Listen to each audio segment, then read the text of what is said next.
So I'm Chip Den, the head of school, and I see we've got quite a number of folks on here, and I think there'll be others who'll be joining us as we go. We're going to share the screen for just a few minutes here, and then we'll go to the gallery view shortly, and you'll be able to see more folks on.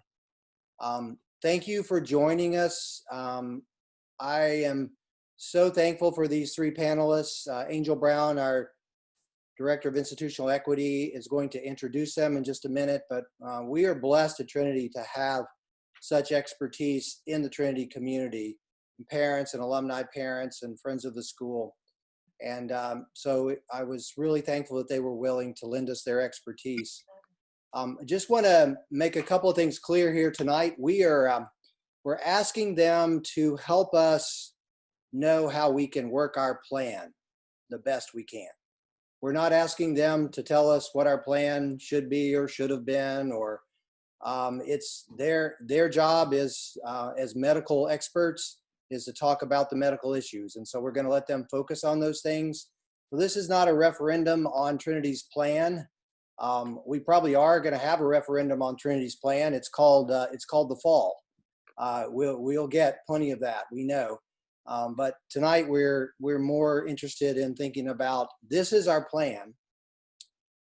We've shared it, we've communicated it. Now, how can we as a community work together to make it as successful as possible? And we do that with humility. I mean, we know that plans are imperfect. They always are. I think of Woody Allen's quip, if you want to make God laugh, tell him about your plans. There's so much truth in that, but we have to make plans, and so we have. And I think, you know, what we see as success in our plan here at Trinity this fall is that we would all be able to stay in school in person for as long as possible, so that we could experience the benefits of in-person learning and the relationships and connections that we have as a school. And so success is not measured by, you know, will we have no cases of COVID? We didn't enter into this expecting that would be the case. May it be the case? That would be wonderful, but I think the experts are going to tell us that that's going to be challenging.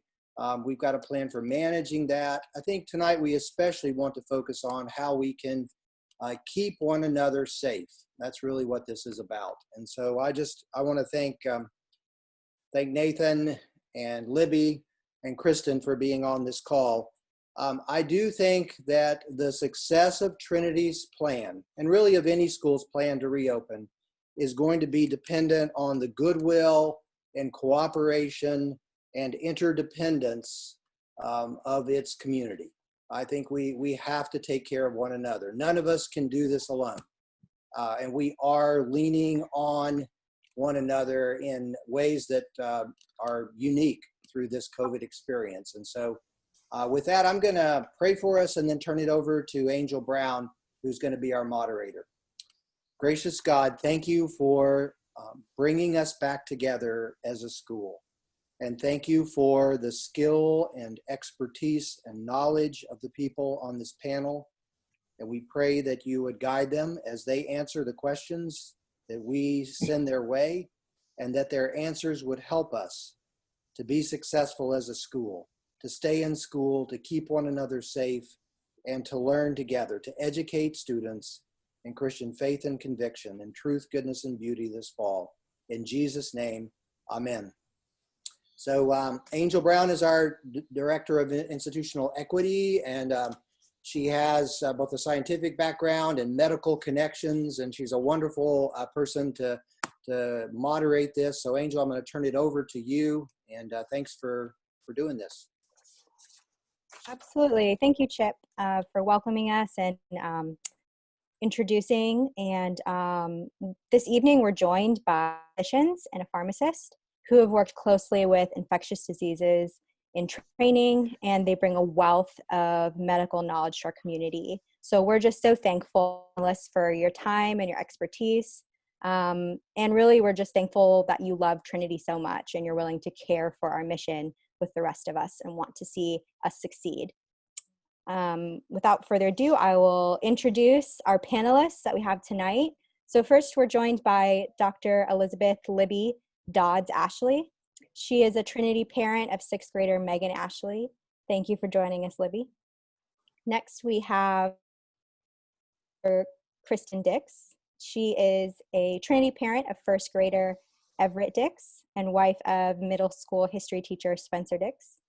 Thank you for joining us, Kristen. And lastly, we have Dr. Nathan Thielman. He is a Trinity parent of Hayes Thielman and Mary McCohen. Thank you for joining us, Nathan.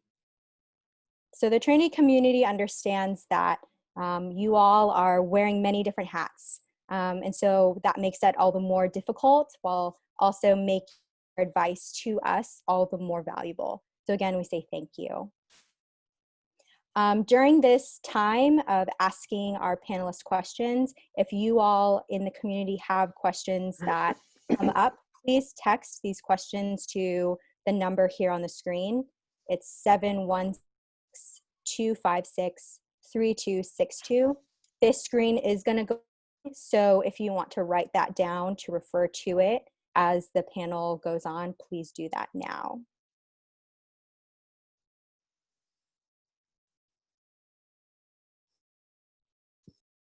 Okay, well, let's get started with our questions. I know you all are eager to hear from the expert. So our first question is for Libby, who is a pharmacist joining us tonight.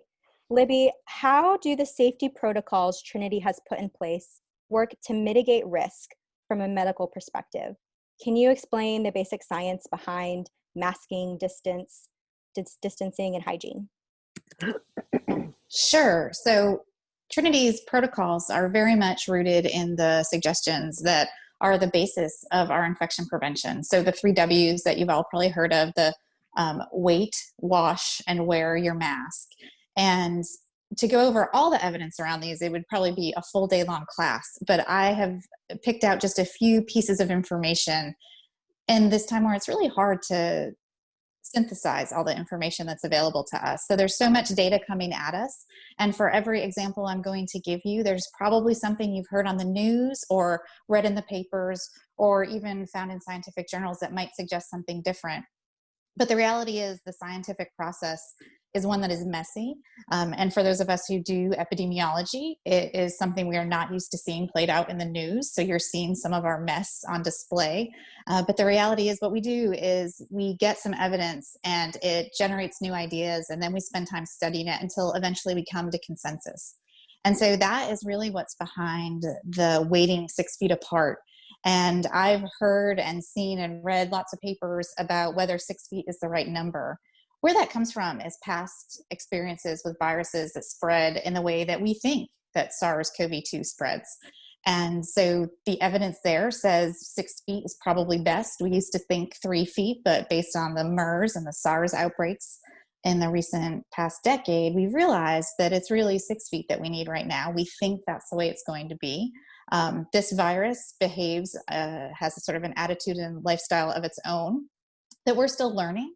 And we're spending lots of time studying. So we think that it behaves mostly like a droplet, maybe a little bit like an aerosol, kind of a hybrid. So we'll continue to learn with time. But so that's kind of the science behind 6 feet. Really depends on information we've learned from previous pandemics and viral outbreaks that we've had here in the US and abroad. The issue around masks is one that I know has been up for a lot of debate.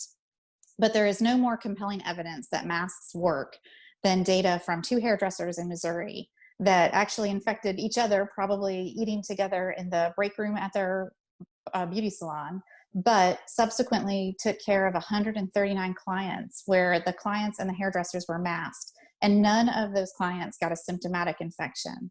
And almost half of them actually got tested and were negative for the virus. So we have compelling evidence that masks work. We've seen this ourselves here in Durham in our Duke data set. We know that when our employees are masked, there's very low rates of transmission, even when they're taking care of patients who are infected with COVID. So that is important. And then in terms of hygiene, you know, hand washing is something that has always been important to us in healthcare. We spend a lot of time trying to teach people. We have hand washing campaigns. So it always makes good sense. But just keeping up your hand washing, be it with hand gel or a good thorough soap and water wash, clearly has evidence that it removes the virus from your hands, which is one of the most common routes of entry when you touch your eyes or your face. And so that's just a brief review of the science, but also the principles behind Trinity's plan to keep our kids safe and back in school. Thank you. That was a great answer. So much knowledge, and we appreciate your response. Next question is going to be for Nathan. How can the medical community who has managed these for a long time teach better how to succeed as a community in keeping one another safe? What does a culture of protecting one another look like? Yeah, thank you, Angel. Can y'all hear me okay?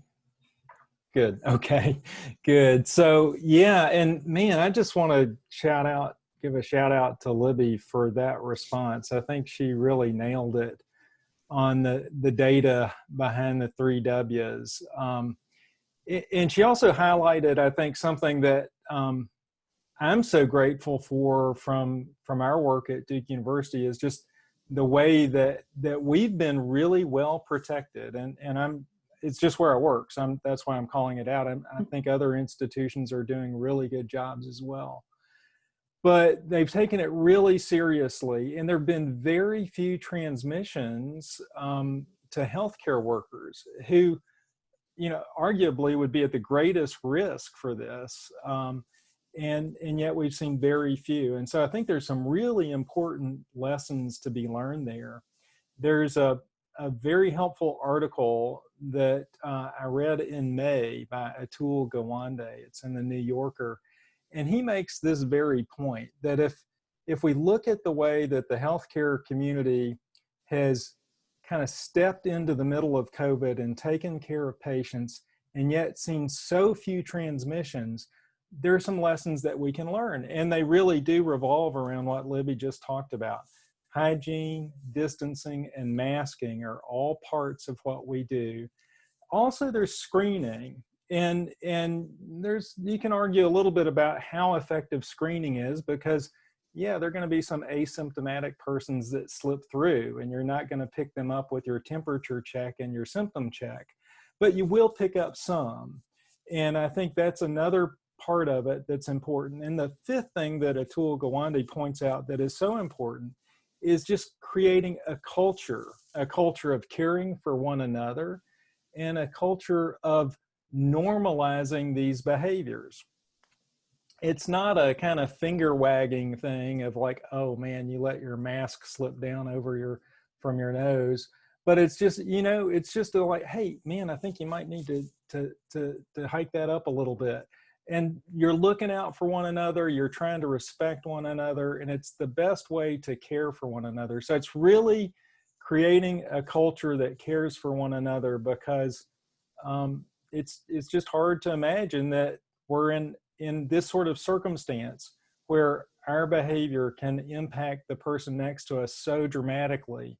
And we don't want to be that link in a transmission chain of COVID that brings down a grandparent or a loved one or someone who's immunocompromised, and we don't want to be spreading it around the school.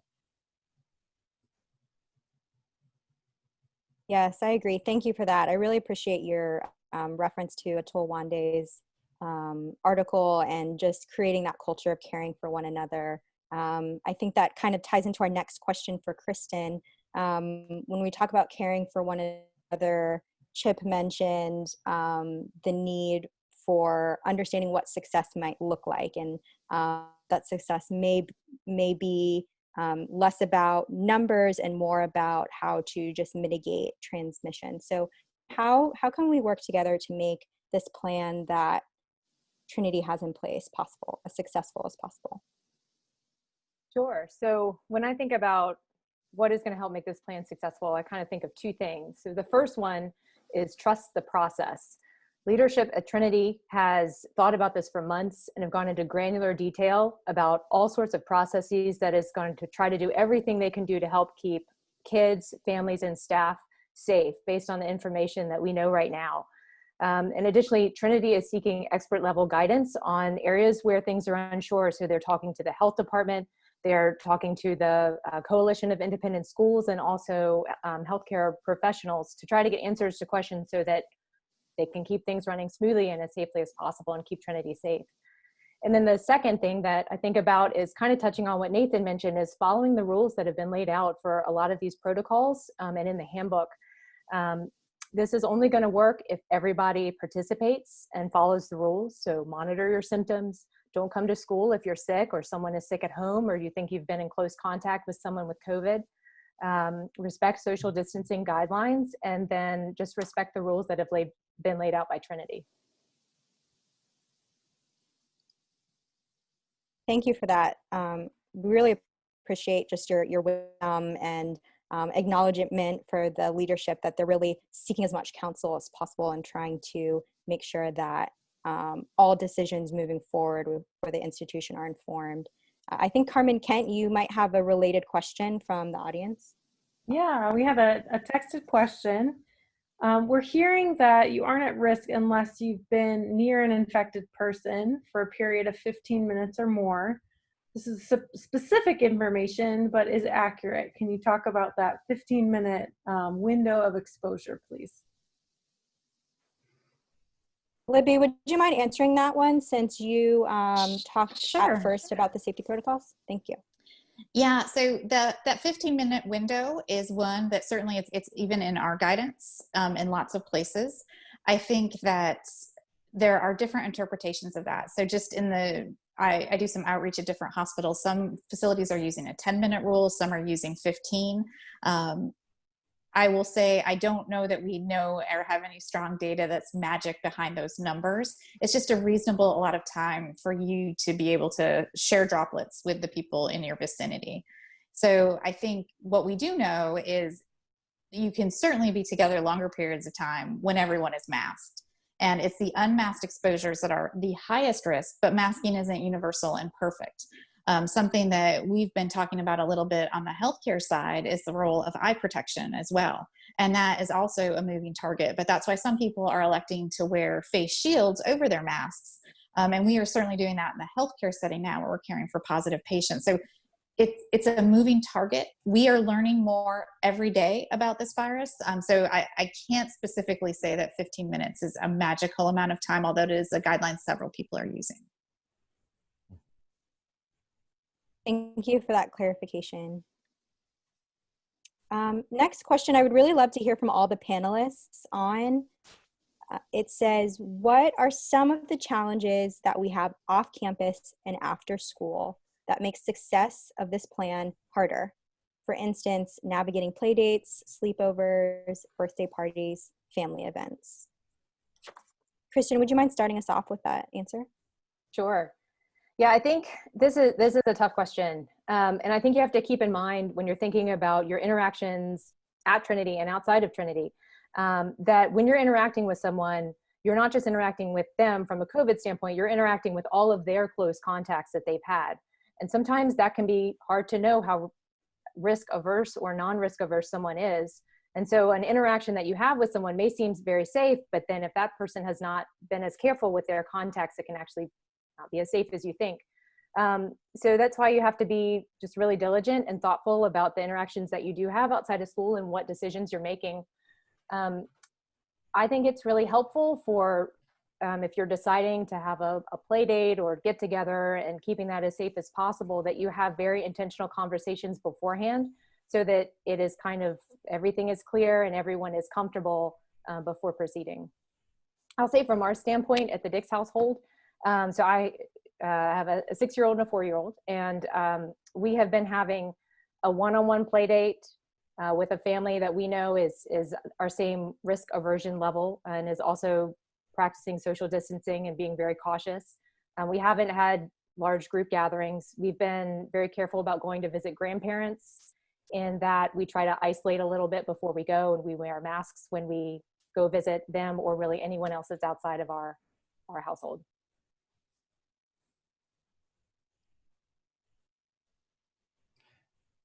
And I can jump in there next, Angel and Kristen. I would just echo everything that Kristen just said. I think finding like-minded people that kind of share your level of risk aversion is important. I think I'd also emphasize that it seems like things are safer outdoors, and that it's just kind of volume of air and being able for the wind to just kind of waft away any virus that might be out there. I wouldn't just kind of like abandon caution outdoors, but I do feel safer in an outdoor environment is a fun place to play anyway.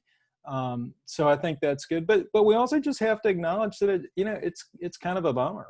There are going to be some things that we were counting on doing, maybe even like some football season, that we're going to miss this year, that we're just going to have to adjust our expectations, and we're doing it for the sake of others. And there's this whole thing of kind of fear of missing out. But, honestly, I think if we're all kind of missing out a little bit, maybe we can kind of cope with it a little bit better. So yeah, those would just be the other things I would think about as we consider some of these challenges. Yeah, I also agree. And I think I'll just add in that this is certainly an area where it is going to evolve and change, and comfort levels change. And I think we have to give ourselves a lot of grace. So I will tell you personally, we have made decisions and thought, gee, maybe we're ready for sleepovers, and then woke up to 1,600 new cases in early July and immediately reversed our decision, to the sadness of many. And that's okay. There are going to be things that you do, and afterwards you might say, gosh, that's not exactly, I wasn't comfortable with that. And so you learn and you move on. It's a marathon, not a sprint. And so it really is about making sure you're making the best decisions for you. Everyone is different. I know the presence of parents. So unfortunately for us, we have all grandparents who live far away in the Northeast. And so visiting just wasn't in the cards for us this summer. So that lets us do some other things. We've tried to make sure that everyone has one thing they can do. And in a way that is limiting and keeping safe all the other things we might want to do. So it's not that you can't do anything, it's just that you can't do all the things, for the most part. So be gracious to yourself. These are hard choices, and being a parent is hard going through this. Thank you all for your input. Such wise words. We appreciate your vulnerability and transparency with our community to share how you all have felt navigating this, and how we can be in this together.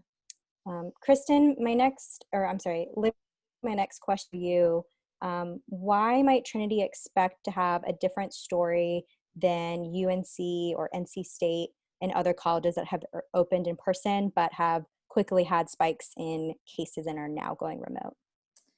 Yeah, that's a good question. I think there's a lot of reasons that we are different, and then there are some reasons we need to be cautious about and learn from the lessons of others. So fortunately, we're not residential. And that is one thing. It's hard to enforce masking in a residential environment with so many young people, many of them away from home for the first time.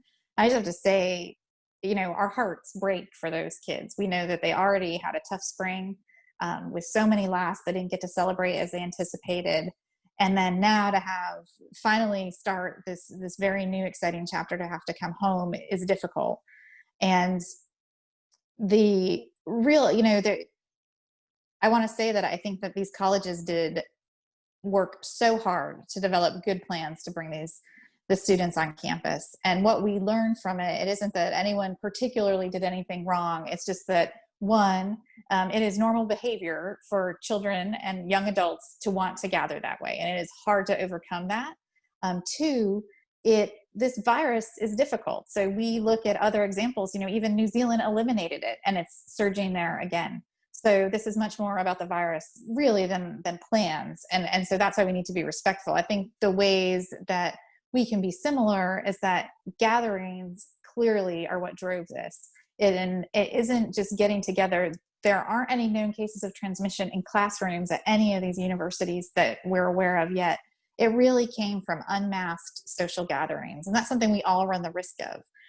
And I'll share with you, we've actually put this out in the published literature now, even at Duke.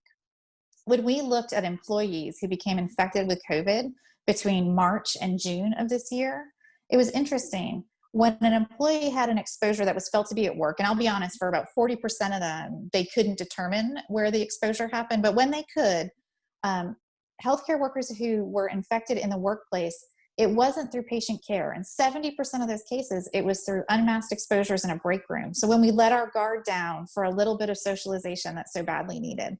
And so I think that's really where we need to be cautious as a community. Everybody wants to get together. Everyone wants to have the normal Trinity gatherings, but I think it's really where we have to keep our guard and our defenses up to be sure that our plan can go forward. Because we saw what happened at those universities. It was the large social gatherings without masks that drove those infections and those outbreaks and clusters. Thank you for that, for just pointing out the ways that Trinity needs to continue to be cautious from the examples that we see down the road, and things that we don't necessarily have to keep as much on our radar, like the residential aspect. My next question is for Nathan. How should we as Christians respond when we're asked to do things that feel like big sacrifices, inconveniences? What about to take risks? How do we think about that? Ooh, thank you for that question, Angel. And that's a hard one. And it's nobody has a lock on this for sure. But I think we look to Jesus. And again, that's not that we're walking around being perfect like Jesus was perfect, but I think we have a model before us. And the model was essentially to think of others first.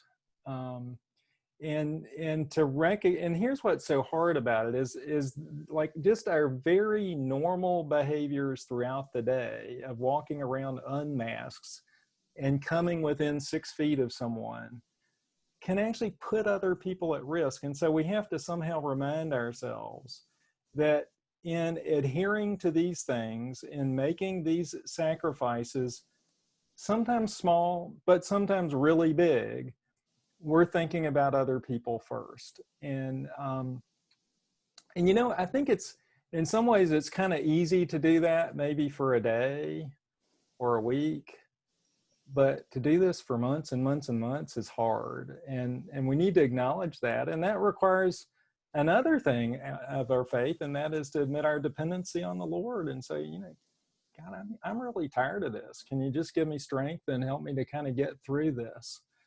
When I was a little kid in Sunday school, we learned this song, Jesus and Others and You.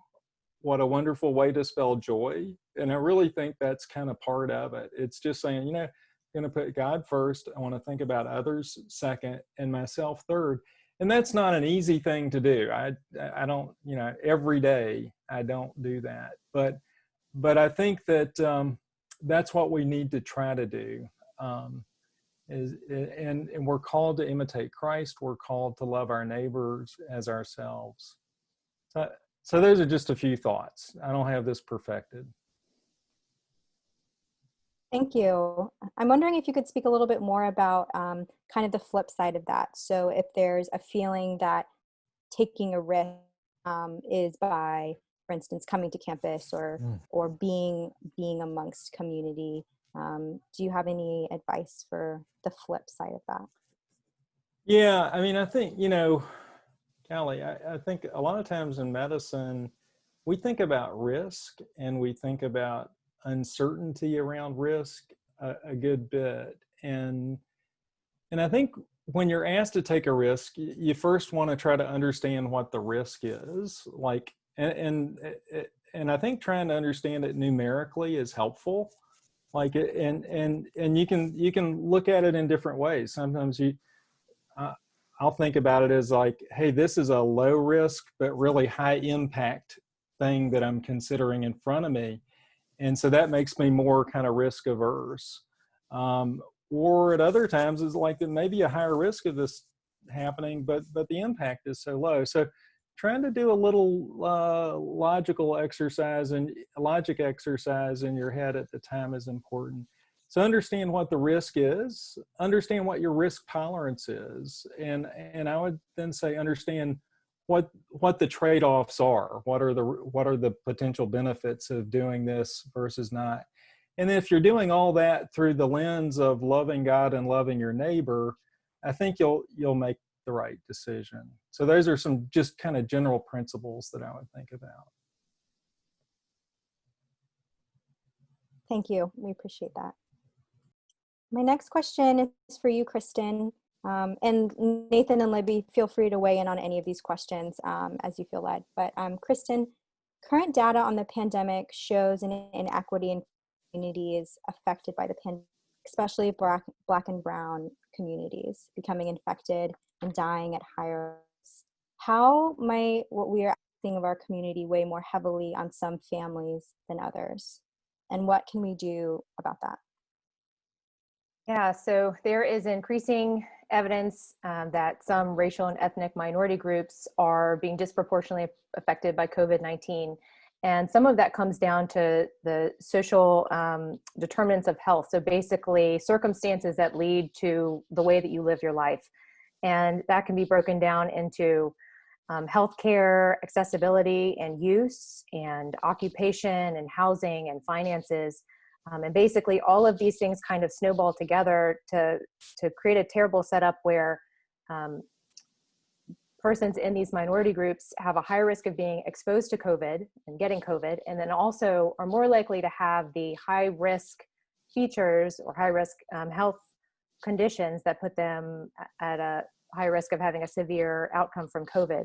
And we're still learning about this and how we can try to address and get rid of these disparities and these inequalities. I think specifically to the Trinity community, every family is going to have needs and hardships that come out of returning to school or whatever it may be. And I would just hope that families feel comfortable reaching out to Trinity with their concerns so their needs can be met. Thank you. Nathan, from your work with the Center of Health Policy and Inequalities Research, do you have anything to add to that? Yeah, I mean, I guess I would say my work there has not necessarily involved COVID to date. There is a little bit of work in the international arena where we're trying to understand the impact. But I would just echo Kristen's comments. I mean, there are multiple vulnerable populations that this virus has just ravaged. And especially in our communities of color, we've seen it, and we've seen it in our nursing homes. It's just astounding. You know, the numbers change, so don't hang your hat on this number. But at one point, 43% of the deaths, I think, in North Carolina were from nursing homes. And then we've seen a huge outbreak in the prison population from Butner, just down the road. And these are really vulnerable populations. And what does that mean? I mean, you can kind of do some hand wringing and say, well, golly, that's just horrible. I guess I would like to kind of take that feeling and turn it into action. And once again, I feel like I'm a broken record, but just saying, you know, that's another reason for us to do our part to stop the forward transmission by doing the 3 W's. My doing those 3 W's actually can have a significant impact on communities of color and vulnerable populations, nursing home populations, and elsewhere. So again, I think that is kind of the immediate ask when we think about our vulnerable populations as well.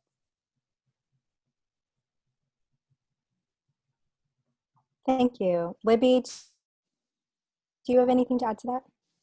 No, I mean, I completely agree with everything they both said. It's really something we're learning more as we continue to do the research, and we'll hopefully have mechanisms to support all those who need it. And again, encourage, as Kristen recommended, for people to reach out when they need help because that's the best way. It's hard for anyone to know what someone else needs during all this, much, on a normal day, much less during this. So there are lots of resources available to help, and Trinity's done a great job of pulling those together. And I'll Thank add you. one more thing, that I'm hopeful that by Trinity reopening, we can actually provide something for families that have some of those social determinants of health, and that kids are having a safe place to go and learn, access to food, access to a school nurse, and childcare is provided when the kids are at school. So I think that Trinity being open in the Trinity community can directly impact this as well. Thank you. Libby, my next question is for you. What do you think is needed for re-entry to schools to be as successful as possible? Anything that was not already said? We mentioned masking, hand washing, staying 6 feet apart. We've talked about respecting each other and kind of holding each other accountable to the plan and protocols. But anything else about re-entry specifically that you would recommend? Yeah, flexibility. Because in all of this, there's going to be something that has to be changed or modified or paused. And so going into this, just accepting that it's hard to know what's not coming. And we have to just realize that being flexible is going to be essential to this doing well. And so it's as hard as it is to know that big change is coming, to help prepare our kids for that. I think it's one of the most valuable things we can do to help ensure success, so we don't have to completely put brakes on everything. I might just jump in there to echo what Libby just said as well. And in thinking about this really as a process and less of kind of this rigid kind of event that we're responding to, we have seen this epidemic change before our eyes. I mean, if you just look at what was happening in Orange County 2 weeks ago, and then look at the curves, just in the last couple of weeks, it's just been astounding. And so we really do have to be flexible. And along with that, I think as the recipient of kind of that flexibility that's required of an institution, what I'm thinking about at Duke is I've gotten a lot of kind of information overload. It's like, oh, we do it this way this week, we do it this way next week. And that's a little tiring. And sometimes we kind of tune it out when we get another email telling us that now we're doing it this way. I guess we all just have to be patient with one another as we adapt to this, would be maybe my summary comment there. Thank you. I agree. Flexibility and adaptability. Remembering we're all in this together. Kristen, what should a hygiene routine look like for a student coming home from school, for instance? Can you just, what do you use as an emergency physician to make sure that you are keeping your family safe as you re-enter your house? Well, when I'm at work seeing patients with COVID, I'm in the whole PPE and everything. And so I think what I do and what kids coming home from school should be a little bit different. But I actually got this recommendation from Libby. She says at their house, they have an old mask basket, or I guess a used mask basket. So as soon as you come in the house, you take your mask off, put it in the basket. So there's no question about which ones have been used. And so you're not re-wearing the same ones back to school. Hand hygiene, as we've talked about, anytime you touch your mask, you should be washing your hands. So when you get home, wash your hands. When you take your mask off, wash your hands before you eat, yada, yada. Yeah, I think those are the big ones.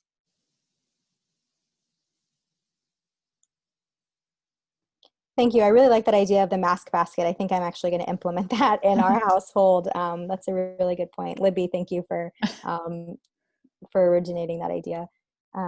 Libby, how important is ventilation in mitigating risk? I know Trinity has done a lot of work over the summer to change their air filters, make sure that the building is as well ventilated as possible. But ventilation, you talked a little bit about the virus being a hybrid between potentially droplets and aerosols.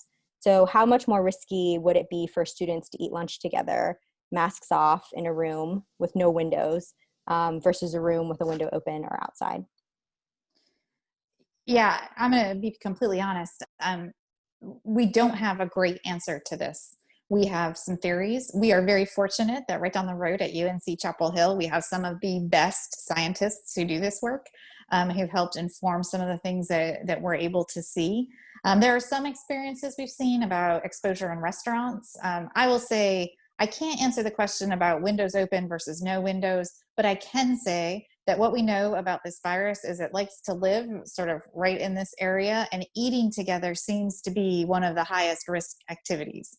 So going in a closed space and sitting close together and all eating together seems riskier than maybe other things. Probably safer to eat outside and with distance. Airflow is important, but we don't necessarily have complete answers yet on exactly what the necessary parameters are around airflow. But it's important to pay attention. Like Nathan said earlier, just more breeze flowing by is better. So we're fortunate here in North Carolina that we have warm weather long into the fall, so we should take advantage of it. Absolutely. And I know Trinity has done a really intentional job about having tents outside, having places outside for students to be able to go outside and eat lunch, and be at a distance and get that airflow that they so desperately need throughout their day. Angel, can I tag on that question? Yeah. So there was a question from the audience about that.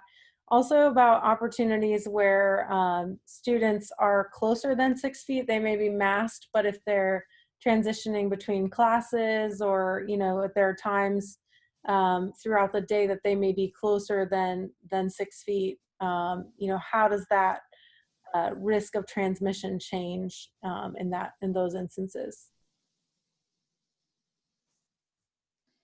Yeah, I can say if they're masked and briefly moving past each other in small spaces, I think that's fine. I'll share with you what happens at our office. So when we sit in our offices alone, we don't have our masks on, but we are certainly interacting and having meetings, one-on-one in offices, and we are wearing masks for those encounters. Typically we're 6 feet apart, but even if we run into someone in the hallway, we'll stop and interact. And there's probably not much risk in that. It is certainly not the same as being unmasked for long periods of time in confined space. So we think, based on what we're seeing in our healthcare providers who are masked, as well as the data that we have about transmission, when both parties are masked, risk really does drop significantly, especially for brief encounters. Yeah, I completely agree. Thank you. That's really good to just reiterate the 3 W's again. We're hearing over and over again: the wearing the mask, washing, and waiting, keeping that 6 foot distance. So Nathan, my next question's for you. In any institution, there are multiple constituent groups: students, parents, faculty, staff, administration. How would you advise an institution to balance the needs of all of the different groups? Well, that's an easy question. Yeah. I'm giving you all the easy ones. You're welcome. No, first of all, I would say that it's good leadership, and that's what you've got. I've had the privilege of knowing Chip for a long time, and I cannot think of a better person to help do that balancing act. Someone who thinks deeply about others and recognizes and listens to various constituencies. And so I think you prioritize needs, recognizing that some needs in general are going to be more important than others.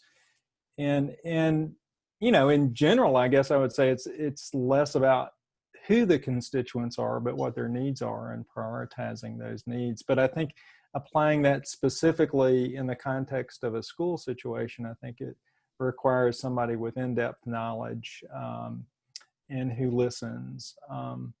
There's a really good essay that I read a couple of months back that it came out early in the pandemic by a guy named Brad Littlejohn. It was called No Wealth But Life, Moral Reasoning in a Pandemic.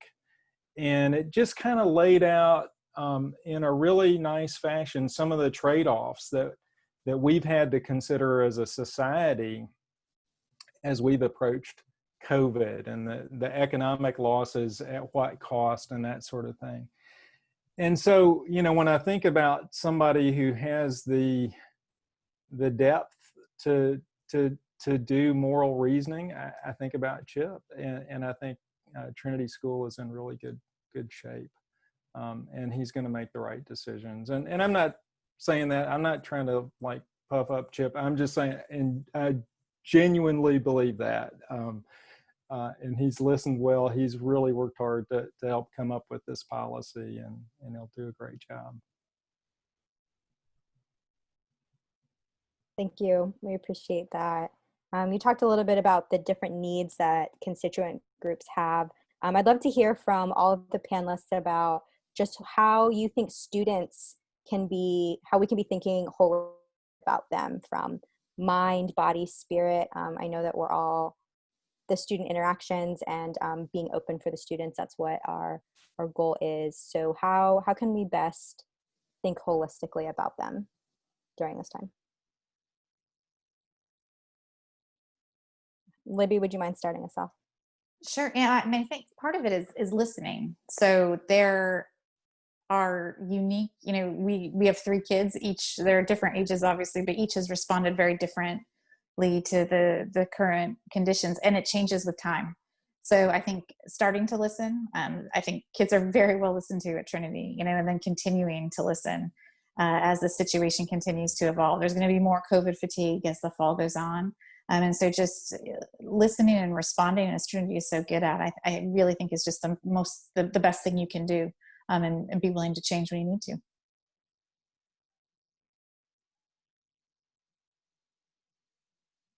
I'll add, I agree with everything that Libby said. If, as one of the community members at Trinity, if you don't feel comfortable with something or you have questions about something, feel free to speak up and ask. I think there's a lot of unknown about this, and things change all the time. So like was mentioned, flexibility is really important, and just feeling comfortable to have your voice and to be an active participant in the way that this pandemic is going to shake out. Yeah, and I think COVID is so interesting because, you know, when you know, you've asked us to think about mind, body, and spirit, and I think COVID has forced us to engage in all 3, right? I mean, we have to juggle our bodily needs. We don't want to really get COVID. Our mental health, the more you stay inside during quarantine, the harder it gets. And our spiritual needs have certainly been impacted, you know, online churching and all that stuff. Plus there's the spiritual element, I think, that some of us have kind of been asking, you know, like, God, what's going on here? There's the big kind of why behind this, and what is God calling us to do in this moment? So it's really a defining moment for many of us, and it begs the question of, you know, what is God asking of us, and thinking about all 3 of these things together. So, you know, I don't know. I would think too, you know, just focusing a little bit more on the mind and spirit side of things too. There's certain kind of resilience factors that are out there to think about, to be kind to yourself, and, you know, make sure that you're getting enough sleep and nutrition and exercise. Giving gratitude, I think, is a great one. I've had that modeled for me personally, just in my mom, who, like, on her to-do list in the morning, she writes down things that she's grateful for, and would that I could do that every day. You know, what are we feeding ourselves with in this time? Are we kind of doom scrolling and binging on Netflix nonstop? Are we actually using some emotional discipline? in all of these things. So, yeah, I think it's important to pay attention to that side of things as well, Angel. And again, I don't think there's one answer, and that we all kind of have to figure it out for ourselves. But boy, we've got a wealth of resources as Christians to draw from in this space. Absolutely. Thank you for that. As a personal note, my family loves to practice gratitude, and at our dinner table every night, we actually, each person says 3 good things that they're thankful for that day. And my 3-year-old today participated and said 3 good things that she was grateful for, and so that was a fun step for us. That was just taking those moments of joy when we do have them, and letting that kind of be our feed for when we do doom scroll too much, and things like that. So thank you all for your input on that. We are about at the end of our time together. Libby, Kristen, Nathan, do you all have any parting final words to share with our community, advice or things that you have been really carrying with you during this time? I can go ahead. I guess I'd say something that has really, and I understand that the upper school students have to listen to this. And what I encourage people to do is just to pause for a minute. So you are really getting a front row seat at science. So this is a time where we're encouraging people who are interested in science to take a look, because there was a lot I didn't know about science and research when I went into that field and had to learn a lot. And so there's tremendous things that you can see that are available to you that aren't at other times. You know, this is a time that my family still talks about my great uncle from the pandemic of 1918 and his course with the flu. And so what I hope you are all doing is just taking a moment to recognize that, and to sort of enjoy the things that are different about it if you can, in a way. So that, you know, the more time with family, for the most part, I think is good. And just really slow down a bit and try to remember this, because you'll be asked about this the rest of your life. And I don't know that we do a good job of saying that. So really acknowledging that this is a very unique time that we haven't had before. And so to be sure that you are cataloging it for yourself, because we will go back to normal. And we will forget many of the parts of all this quarantine that we've had to do. And that's really good, Libby. I guess kind of the last thing I'll say that I haven't already said 3 times probably is, I guess my parting shot would be to be careful where you click. There is a heck of a lot of disinformation going around right now. And we live in this very strange moment. I just finished listening to a book on tape called Trust Me, I'm Lying. And it's about a media manipulator. And we're actually really manipulated by the way we click. And so there's just a lot of bad information out there, and a lot of people are monopolizing on COVID in various arenas. So figure out who you can trust and where you can click. And I'm just going to throw it out there and say, I'm pretty much listening to everything Tony Fauci says. I think he's a trusted source. If you want to drill down on the medical side of things, I would really encourage you to listen to what he says. Thank you. Just along with that, there was a question about credible information. Any other sources? You mentioned Tony Fauci. Any other sources of medical knowledge that is credible and you would recommend our community get their information from?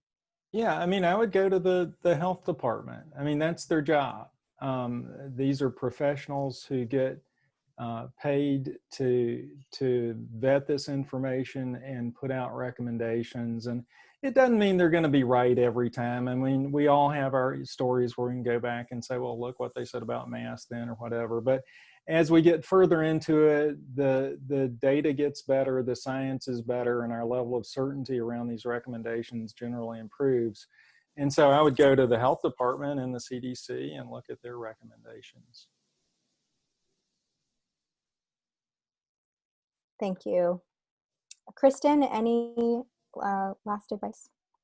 Sure. I'd say that I think that we should be approaching this like we're a member of a team. You know, our team is going to succeed if we make good choices ourselves. And I think that we should be leaning into each other, leaning into your classmates, your family, your colleagues, and that we're all in this together.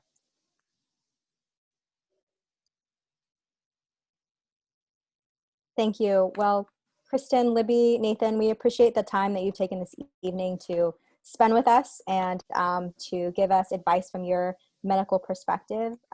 Thank you for just engaging with us, and we will be sure to keep the Trinity community informed of any recommendations even that you guys would submit our way. So thank you. And now I'll pass it back to you, Chip, for any closing remarks.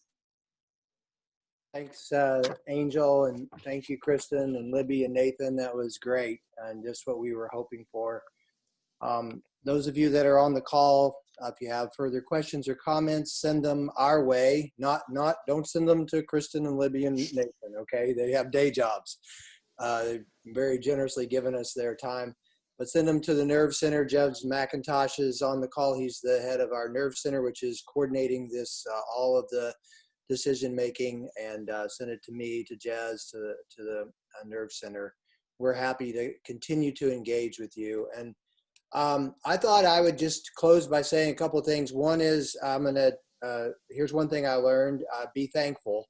So there are three things I am thankful for. I'm thankful for our parents, our faculty and staff, and our students. And I just want to name that and call all of you out. We are all of us in different ways making sacrifices, and all of us taking different risks.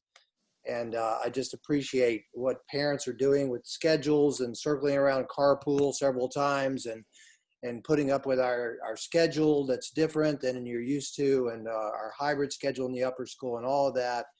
Our faculty is taking enormous time and trouble to craft their lessons and to adjust, and it's like learning to teach in a different kind of way, and I so appreciate that. And then our students, I mean, this is different for them. I was talking to an upper schooler today. I just said, how was your day? And he was honest enough to tell me it was like really good, but this was really hard. And so it's things are different, and we're all adjusting. And so I do think that flexibility is really important. Our pledge to you is that we are going to keep you informed, okay? We have a published protocols of when we will tell you things that are going on, and where you can count on it that we're going to follow those protocols. We're watching carefully both inside the institution and outside what's going on, and we may need to adjust what we're doing. You know, one of the things that is hard about this is that we are in a marathon, and what we're asking ourselves, what can we do not just for the next 2 or 3 weeks, but what can we do for this year? And so as we think about that, we'll be talking to you about that and what that looks like. And thanks so much. It's going to look different for each division too. We're one Trinity, but we are 3 different divisions. You know, the lower school students are doing their lunches and their breaks in a certain kind of way. The upper school students are doing it in a different kind of way. It's all together because it's observing the protocols and being as safe as we can. But each group, and the middle school has its own practices as well. And so we're trying to be flexible, and we're trying to honor the principles that were laid out here tonight. Thanks for being part of this. And I guess it is a great opportunity for us to practice the non-nobis. What Nathan said, you know, God first, others second, and we are third. That's a great paraphrase of non-nobis. Not to us, Lord, not to us, but to your name give glory. And if COVID brings that out of Trinity School, it will be a good thing. And so may God be glorified. And thanks so much, everyone, for being on the call today. Take care and be safe.